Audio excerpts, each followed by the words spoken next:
3 days is definitely not enough time to see all of Paris, but if you plan well, you can definitely hit some of the highlights in that time. Consider this a teaser trip that will leave you wanting more and planning a follow-up trip to France. Do you like stairs?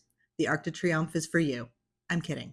Kind of. But if you want to go to the top, you're going to have to climb 284 stairs to get there. The views are worth it though, and it's a great way to get an overview of the city, particularly if you're unable to get a ticket to go up the Eiffel Tower. Dedicated to the glory of French armies, the Arc is the center point of a chaotic intersection with 12 boulevards that radiate from it. With its rich artistic history and Sacré-Cœur Basilica, Montmartre is worth spending a few hours visiting. Eat your weight in crepes, visit local shops, and if you're feeling loved up, visit the Wall of I Love You, an art piece which features the phrase I love you in over 250 different languages. While you're in the area, be sure to visit the Basilica, which houses France's largest mosaic and offers stunning views of the city. Keep in mind the area is hilly. There are 176 stairs simply to get out of the Abbesse metro station that brings you to the area, as well as a series of staircases that wind throughout the area.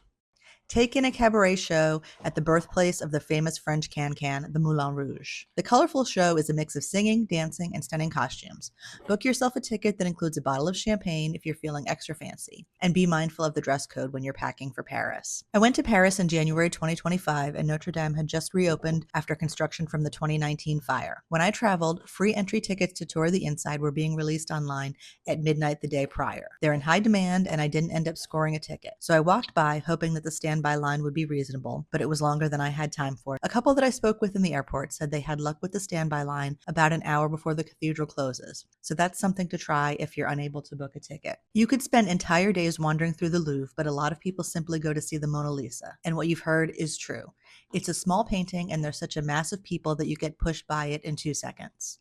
For me, I like to spend time with art to appreciate it, so it was definitely a disappointing experience. However, I spent several hours wandering the rest of the museum and getting to really enjoy the other art pieces there. So if you're short on time, do a little research and determine which pieces you really want to see and figure out where in the Louvre they're located to maximize your time. Did you even go to Paris if you didn't see the Eiffel Tower? To be fair, you can see it from various points throughout the city, but I definitely suggest heading to the tower just before sunset. Will it be crowded? Yes. But if you're blessed with a good sunset, the photos will be magical. Stick around for the sparkle, which starts at dusk and happens on the hour for 5 minutes, with the last sparkle being at 11 p.m.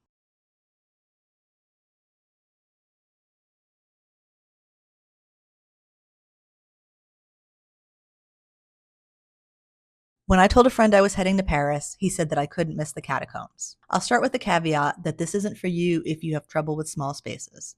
I'm 5'3", and at various points I could touch the ceiling and reach my arms out and touch both walls at the same time. But if you're cool with that, it's a fascinating historical tour. Public health problems tied to Paris cemeteries led officials to transfer the remains underground late in the 18th century. The site was abandoned quarries, which are part of an underground labyrinth under the city of Paris. There's something oddly beautiful about the way the bones and skulls are arranged, and the whole site is very respectful to those laid to rest there.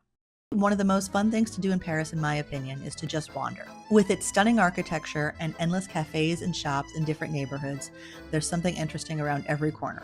Hop on the metro and head to an arrondissement far from where you're staying and spend the day wandering back, stopping into cafes and shops and soaking in the atmosphere. This is just a small fraction of the incredible things that there are to see and do in Paris, but it's a great primer for your first trip that will leave you wanting more and planning a second trip. Drop a comment below and let me know which of these activities are on your must-do list. And while you're at it, don't forget to subscribe.